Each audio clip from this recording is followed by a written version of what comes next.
Do'stlar, assalomu alaykum. Xo'p, Samarqandda Jomboydagi yana bir navbatdagi obyektga kelganman. Bu obyektimizning fasad qismlariga mana shu ko'rib turganingizdek orqamdagi qizil g'ishtlar bilan terilyapti. Bugun bu obyekt haqida to'liq ma'lumot beraman.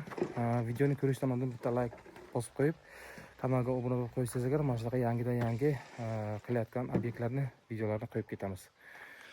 Xo'p, azizlar, bu yerga ko'rib turganingizdek mana shunaqa imorat moldan ko'tarilyapti. Fasad qismiga esa birdan chorni kladka bilan fasadni g'isht birdan ko'tarilib ketyapti bu obyekt va mana bu e'tibor bergan bo'lsangiz, shoflari oppoq oq rastvor bilan bo'lyapti. Qizil g'ishtimizga juda ham chiroyli yarashyapti. Xo'p, azizlar, mana bu yerda bolalar уже rastvorlarni tayyorlayaptilar. Ko'rib turganingizdek, rastvorlar уже tayyor. G'ishtlar terishni o'zi boshlanadi. Xo'p, bu g'ishtimizni razmeri 6,5 ga 12,25. O'zim ichkaridan g'ishtni o'zini bittasini olib ko'rsataman. Mana shunaqa razmerda bo'ladi. 6,5 12,25. Balandligi 6,5, eni 12, eni 12, uzunligi esa 25. 1 kvadratiga bu g'ishtimizdan 52 tadan 54 tagacha ketadi. Endi shofiga qarab. G'ishtimiz o'zini tabiiy rangida, ya'ni ichiga hech qanaqa pigment kraskasi yo'q. Yillar davomida fasadingizga umuman rangi sifati buzilmasdan bir xil xizmat qilib beradi. Xo'p, ko'rib turganingizdek, bu obyektga mana shu chorni kladka g'ishtimiz bir bar terilyapti. Pishiq g'ishtimiz bir bar terilyapti va oldiga yana yarim bar chorni kladkani o'rniga esa mana bunaqa fasadli g'isht qo'yilyapti. Mana shu fasad g'isht bilan birdan ko'tarilib ketyapti. Chorni kladka bilan fasad g'ishtni orasiga обязательно bazalt qo'yilyapti. Bu uteplение, ya'ni issiq sovuqni ham ertaga juda yaxshi ushlaydi. Mana ko'rib turganingizdek. Mana shu holatda terilib chiqyapti. Hozir men tepadan ozgina yana ko'rsataman.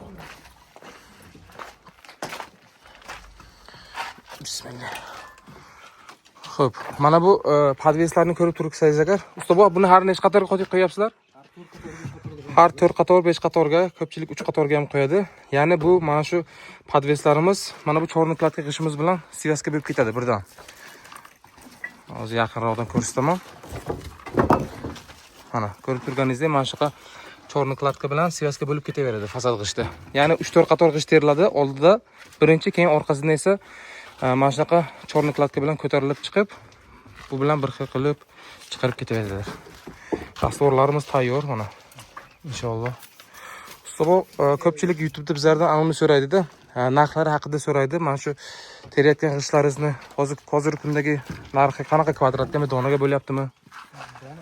Donaga hisoblaysizlar-a buni? Donaga hisoblaymiz. O'rtacha narx hozir necha pul bo'lgan mana shu fasad g'ishtini terish? 2,5 mingdan.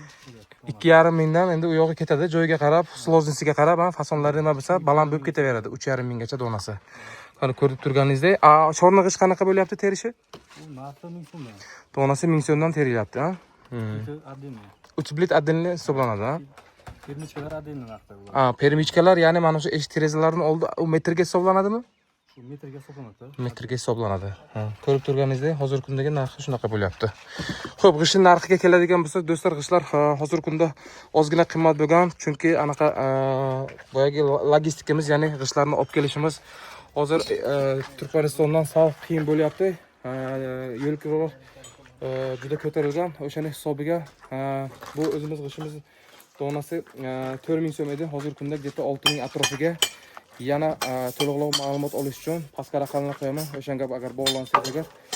Chunki bu har hafta o'zgarib turibdi-da. Hozir masalan aprel oyi bo'ladigan bo'lsa, may oyi bo'ladigan bo'lsa, har hafta boyagi yo'l kiro har xil bo'lyapti. O'shaning hisobiga o'ynab o'tiribdi. Shu 6000 dan, shu 5,5-6000 dan o'ynab o'tibdi. Shuning uchun to'liqroq ma'lumot uchun pastdagi raqamlarga bog'lanaverasiz.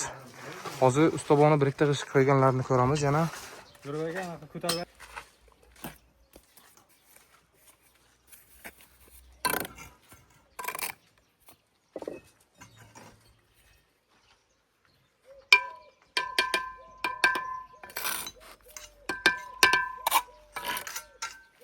Xo'p, azizlar, ko'rib turganingizdek, mana shu obyektimiz qo'lni mana shu g'ishtlardan bo'lyapti. Hali zaborlari bo'lar ekan, bu tomonni, tashqi tomon devorlar, zaborlari bor ekan hali. Inshaalloh bitgandan keyin yana bitta obzorni qilamiz. Xo'p, azizlar, kimga mana shunaqa keramika g'ishtlarimiz kerak bo'lsa, albatta Brick House'ga murojaat qilasizlar. Pastga raqamlar qo'yaman, pastdagi raqamlar orqali bemalol bog'lanib, mana shu g'ishtlardan xarid qilishingiz mumkin. Bundan tashqari razmerlari har xil bor. Buni yarimtaliga bor, 900 bor, razmeri, ranglari, assortimenti juda katta. Mana shu pastdagi raqamlarga telefon qilib katalog desangiz agar, g'ishtlarning katalogi narxlari bilan tashlab beradi bolalar. Olib kelib mana shunaqa noldan ko'tarmoqchi bo'lsangiz yoki ilk ko'tarib bo'lgan bo'lsangiz, yarimtalik g'ishtlari bilan fasadini mana shunaqa g'ishtlardan qilsangiz mumkin, qilsangiz bo'ladi. Xullas azizlar, video yoqqan bo'lsa albatta bitta laykni bosib qo'yasizlar. Ma'lumotlar berganimiz shu.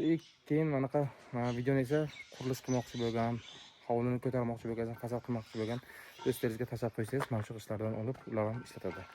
Rahmat.